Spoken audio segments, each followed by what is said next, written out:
Hey everyone, I'm glad you could join me again. You're obviously enjoying these videos, so I'm doing something right. Anyway, going back to this video, I'm going to share with you today spaces that I have created in my small flat for my little ones. Small, I'm letting you know it's small because I don't want you to feel like you have to have huge spaces to be able to create these sort of spaces for your little ones, or being able to give them opportunities to be able to access like different materials that you have in your house. So I thought I would share with you how I do it. So if you don't already know, I'm a mum to two, a 2-year-old and a 4-year-old, and a formal early years educator. Not formal, I'm just currently on a break. I'm currently at home looking after my littles. I have worked in England, Australia and Spain. I have picked up so much that is so valuable, and I think is a great way. The way that I offer it in the centres is a great way for me to offer it at my house. And I thought I would share it with you just in case you're interested in how you can make spaces in your house for your little ones. I really embrace having spaces everywhere for my little ones, having mess everywhere, having toys everywhere. I think it's very important, even though we're very mindful and very careful of what sort of toys we bring into our house. We still have a lot of things, but I just love embracing that this is their space as well, and that we form part of a family and we have these spaces in our house.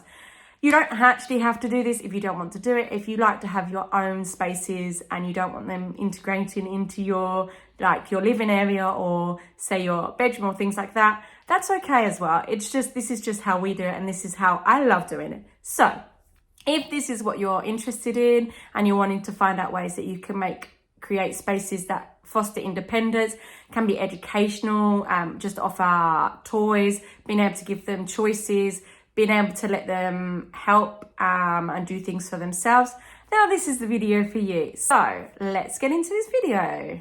So I'm going to start with this shelf. We have a shelf that we put all the toys on, where they can put the toys and they can actually grab them and choose what they want to do.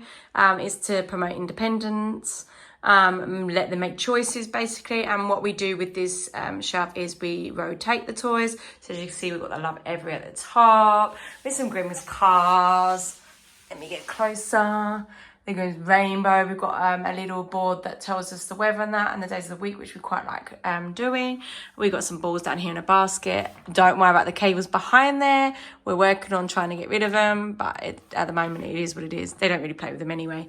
We're like a little football, and then we've got like the grub hat box that has things inside. This normally has a basket next to it with all the toys in. I haven't had a chance to organise these toys. This one's just empty. As you can see, we did have drawers on here, but I took them off. But I didn't want to take these off just in case we want to reuse the drawer again. Now I feel with this, once it's tidy and neat, we rotate the toys so that they don't have too many toys out at once, and they can make more of a clearer decision. This looks quite messy though, I'm going to be honest with you. They have just had everything out, but I do plan on getting this tidied up. I prefer this. Now don't get me wrong, we have a basket here, but I prefer the shelf over a basket because I feel like these baskets, if you fill them just with toys and just go crazy, it's just too overwhelming.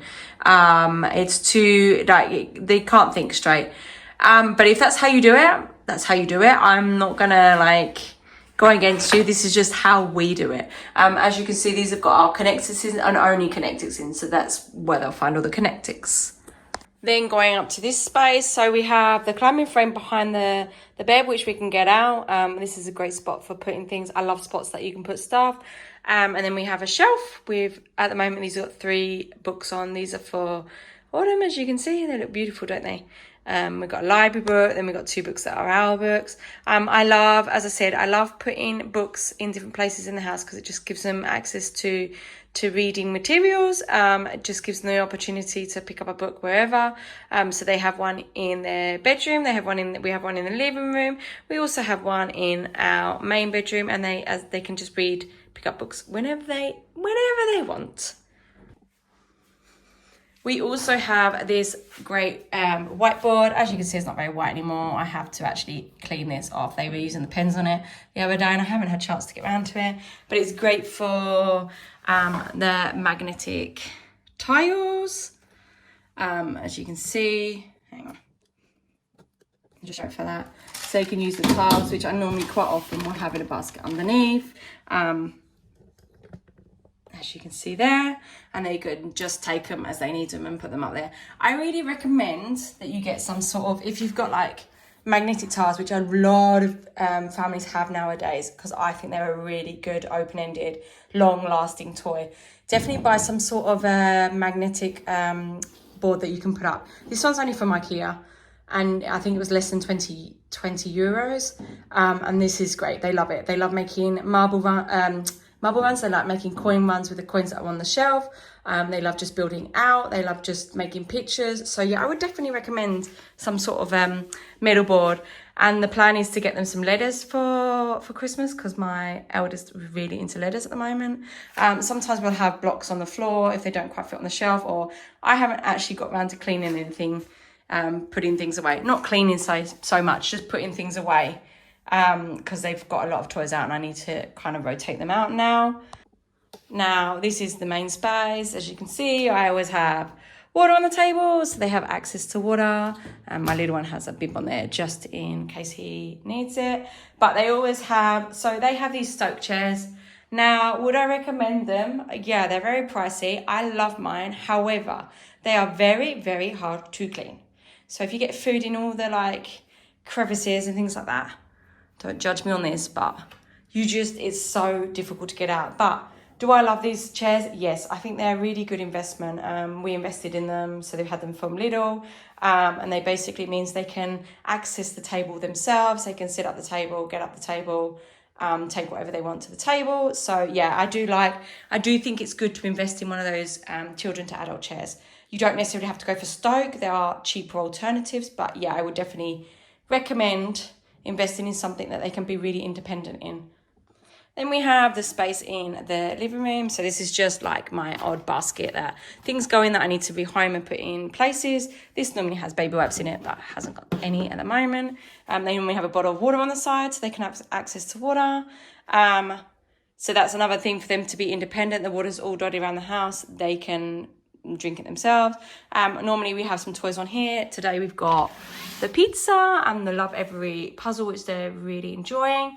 Another set of books. I think it's really important to dot them around the house. It just gives them freedom and more independence and having access to them.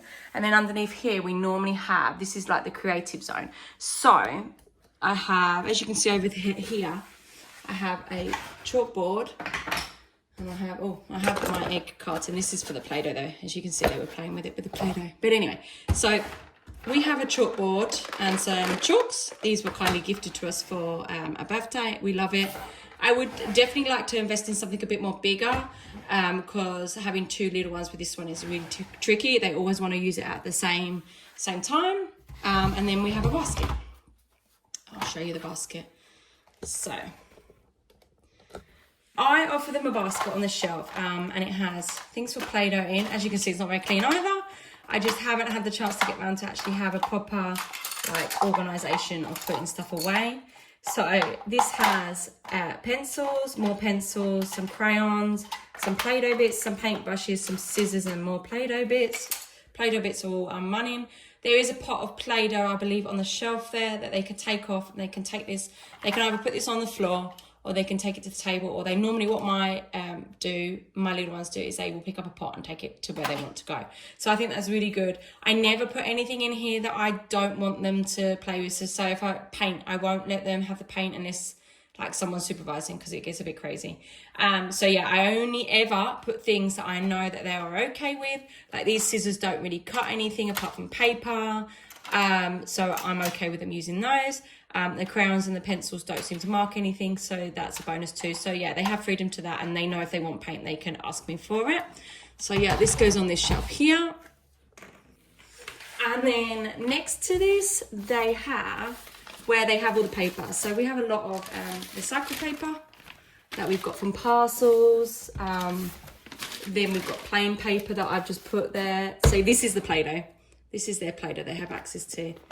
So it's just a bit of homemade Play-Doh made up. It just goes in a pot, and then it normally just goes next to the basket. So they have access to it, and they were using this with the Play-Doh. So I'm going to put it on top. And then, as I was saying, there's paper all here, and then they might have a few books there with stickers in, and they have access to this. They are willingly able to just take what they want.